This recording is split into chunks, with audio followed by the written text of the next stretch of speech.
time, the House Select Committee on the CCP has released a new report about its latest investigation, a secret Chinese medical lab based in the city Reedley.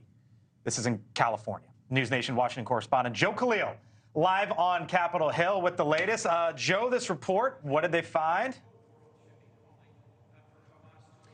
Pretty crazy findings, Blake. And I think the most alarming thing, according to the committee and Chairman Gallagher, is the failure of a lot of federal agencies to respond to this in a timely way. So it starts with this man who was in the country illegally. He was a Chinese national, bankrolled by the CCP.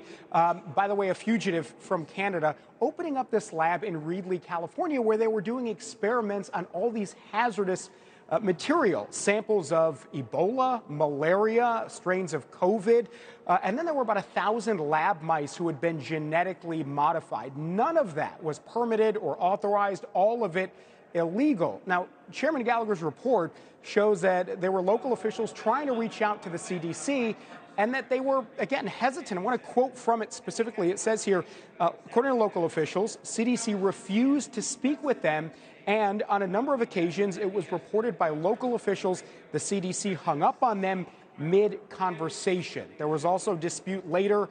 This report says that the CDC ended up destroying a lot of these samples without actually testing them, so we don't know the extent of what was actually in those labs. And he also says the FBI at one point dropped their investigation. So there are a lot of questions moving forward now about how you correct this. We did get a response from the CDC, Blake. They sort of deflecting blame. They say they strongly dispute what is in the report and the conclusions of it, saying essentially that they did not ignore local requests for aid and that they didn't have the authority to unilaterally investigate and seize samples. But a pretty damning report nonetheless from the Select Committee on China, who, by the way, is known for its work in a very bipartisan way. Yeah. Blake. Joe K. in the Capitol hallways. Joe, thank you. Appreciate it. Thank you for watching. And make sure you go to joinnn.com to find NewsNation on your television provider.